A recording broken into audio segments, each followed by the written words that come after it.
బాగా డబ్బు ఉంది, దాన్ని నేను ఇంకొకరికి అప్పు ఇవ్వాలా, ఎంత ఇంట్రెస్ట్కి ఇవ్వాలి, 24% అనేది కూడా మాక్సిమం కనిపిస్తుంది. చాలా మంది మంత్లీ 2% ఇంట్రెస్ట్కి ఇస్తుంటారు. రిస్క్తో కూడుకున్న వ్యవహారం. కోర్టు ఏమడిగిందంటే, ఈయనకి నువ్వు అప్పిచ్చావు కదా, సో దానికి నువ్వు ట్యాక్స్ కట్టావని అడిగింది. లీగల్గా కూడా ఏమీ చేయలేదు. సో ఆ టైంలో ఇప్పుడు నేను అప్పు ఇచ్చాను అంటే కొంచెం ఇలాంటి రిస్కీ థింగ్స్ ఉన్నాయి అనుకుంటే ఎక్కడ ఇన్వెస్ట్ చేయాలి అనేది ఒకటి ఉంటుంది కదా. సో మన మనీని మ్యూచువల్ ఫండ్ హౌసెస్ వాళ్ళ ఇష్టం వచ్చినట్టు ఇన్వెస్ట్ చేయలేదు. వాళ్ళకు ఒక డిఫైన్డ్ రూల్ ప్రాసెస్ ఉంటుంది. ఓన్లీ థింగ్ ఈజ్ దట్ మనం పేషెంట్స్తో కరెక్ట్గా అడ్వైస్ తీసుకొని ఇన్వెస్ట్ చేస్తే సరిపోతుంది. నమస్తే, నేను Kavitha. Welcome to I dream. మనతో పాటుగా ఉన్నారు ఫైనాన్షియల్ ఎక్స్పర్ట్ సాయిరామ్ గారు. సాయిరామ్ గారు, నమస్కారం అండి. నమస్తే మేడం. సో మనం ఇప్పుడు ఇంకొక కేస్ స్టడీ గురించి మాట్లాడుకుందాం. బాగా డబ్బు ఉంది, చాలా సేఫ్గా ఉంది అని అనుకుంటున్నాము, but at the same time దాన్ని నేను ఇంకొకరికి అప్పు ఇవ్వాలా, ఎంత ఇంట్రెస్ట్కి ఇవ్వాలి, 24% అనేది కూడా మ్యాక్సిమం కనిపిస్తుంది. ఆర్ దాన్ని ఒక రెగ్యులేటెడ్గా ఇన్వెస్ట్ చేస్తే బెటర్ అంటారు. యూజువల్గా వచ్చే డౌట్ ఇదే కదా. అవునండి. సో చాలామంది మంత్లీ 2% ఇంట్రెస్ట్కి ఇస్తుంటారు. అంటే ఇయర్లీ వచ్చేసరికి ఆల్మోస్ట్ 24% అవుతుంది.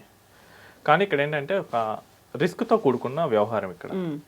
సో మనం వేరే వాళ్ళకి డబ్బు ఇస్తున్నాం అంటే వాళ్ళ ఫినాన్షియల్ స్టేటస్ మనకు కంప్లీట్గా తెలుస్తుండాలి.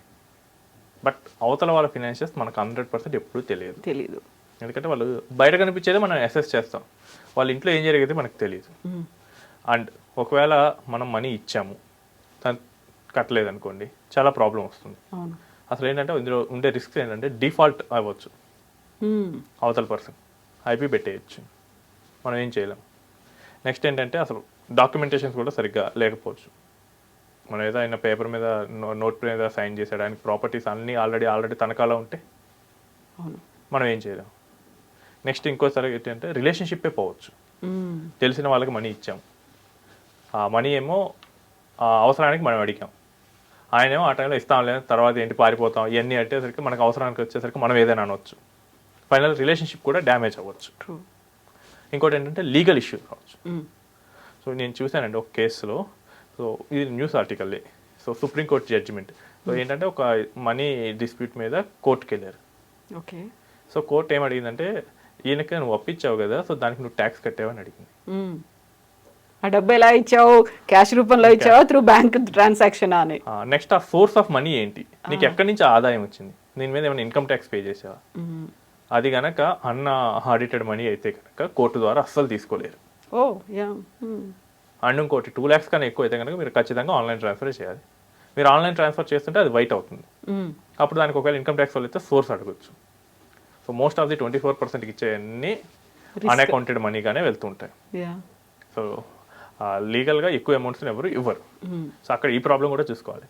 నేనేదో హెవీ మనీ ఒక 25 lakhs ఇస్తున్నాను, నాకు దగ్గర డాక్యుమెంటేషన్ ఉందంటే ఆ 25 lakhs మీరు ప్రూఫ్ కూడా చూపించాలి. ఒకవేళ ఆ ప్రూఫే ఇట్ సెల్ఫ్ అన్ఆడిటెడ్ మనీ అనుకోండి, మీరు లీగల్గా కూడా ఏమీ చేయలేరు. ఈ జడ్జిమెంట్ని వాడుకొని ఆ కేసులో వేసిన వ్యక్తి ఈజీగా తప్పించుకున్నాడు. ఓకే. చేయడానికి కూడా ఏం లేదు, ఎందుకంటే ఆయన ఇన్కమ్ ట్యాక్స్ కట్టలేదు ఆ డబ్బు మీద, లోన్ ఇచ్చాడు, అన్ని డాక్యుమెంటేషన్ ఫాలో అయ్యాడు, కానీ ఇది ఒక్కటి మర్చిపోయాడు.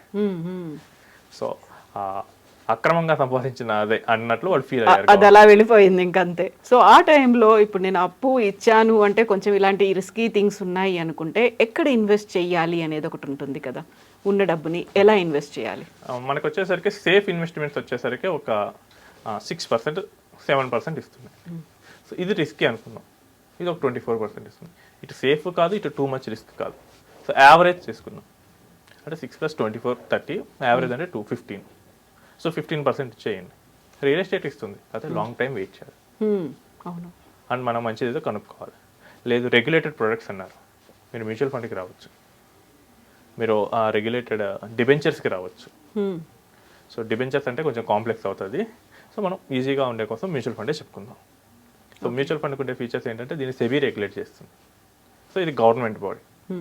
సో మన మనీని మ్యూచువల్ ఫండ్ హౌసెస్ వాళ్ళ ఇష్టం వచ్చినట్టు ఇన్వెస్ట్ చేయలేరు. వాళ్ళకు ఒక డిఫైన్డ్ రూల్ ప్రాసెస్ ఉంటుంది.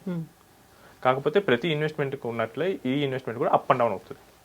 మనం గోల్డ్ కొన్నాం, అప్ అండ్ డౌన్ అవుతుంది కదండి. మొన్న 1,00,000 ఉంది, ఈరోజు 95,000 ఉంది, అప్ అండ్ డౌన్ అవుతుంది. Next real estate up and down అవుతుంది. సో ఏదైనా కానీ మనకి అప్ అండ్ డౌన్ అయ్యే ఛాన్స్ ఉంటుంది. ఈ అసెట్స్ సిల్వర్ కూడా అప్ అండ్ డౌన్ అవుతుంది. సో అలాగే మన మ్యూచువల్ ఫండ్ కూడా అప్ అండ్ డౌన్ అయితే అయ్యే ఛాన్స్ ఉంటుంది. కానీ మీరు ఒక 5 ఏళ్ళు, ఒక 10 ఏళ్ళు ఇలాంటి టెన్యూర్ పెట్టుకున్నప్పుడు మనకి అప్ అండ్ డౌన్స్ అన్నీ దాటేసి మనకు మంచి రిటర్న్ ఇచ్చే అవకాశం ఉంటుంది.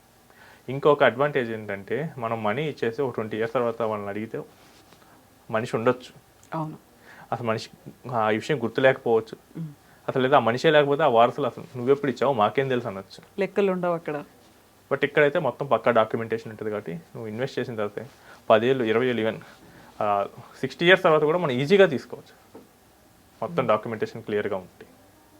సో ఇక్కడ సేఫ్టీ ఉంటుంది, మనకి రెగ్యులేటెడ్గా గవర్నమెంట్ సెబీ బాడీ ఉంటుంది, అండ్ ఇది ప్రూవెన్ ప్రోడక్ట్, ఇదేమి మార్కెట్లో కొత్తగా వచ్చిన ప్రోడక్ట్ ఏం కాదు. సో మ్యూచువల్ ఫండ్స్ 1995 నుంచి మనకి ఉన్నాయి, ఈవెన్ 1991లో క్లోజ్డ్ ఎండెడ్ ఫండ్స్ కూడా ఉన్నాయి. ఆ తర్వాత మనకి ఇప్పుడు చూస్తున్న ప్రెజెంట్ ఫామ్ 1995లో వచ్చేసింది. సో మనకి సింపుల్గా 12% రేట్ ఆఫ్ రిటర్న్ వచ్చే ఫండ్స్ చాలా ఉన్నాయి. ఓన్లీ థింగ్ ఈజ్ దట్ మనం పేషెన్స్ కరెక్ట్గా అడ్వైస్ తీసుకొని ఇన్వెస్ట్ చేస్తే సరిపోతుంది. సింపుల్ థింగ్ ఏంటంటే అండి, ఒక కేసు నేను ఇది పొద్దున ప్లానింగ్ చేసి వచ్చాను. So both wife and husbands are ఐటీలో మిడిల్ లెవెల్ ఎంప్లాయీస్, ఇద్దరికి చెరో 2 లక్షలు వస్తుంది. వాళ్ళు రిటైర్మెంట్ ప్లాన్కి వచ్చారు. సో వాళ్ళు ఏం చేశారంటే, మేము కంప్లీట్గా ఎవ్రీ మంత్ అలా లాంగ్ టెన్యూర్ ఇవ్వలేము, మాకు ఆబ్లిగేషన్ తక్కువ డ్యూరేషన్ ఉండేట్లు చేయమన్నారు. ఒక 6 years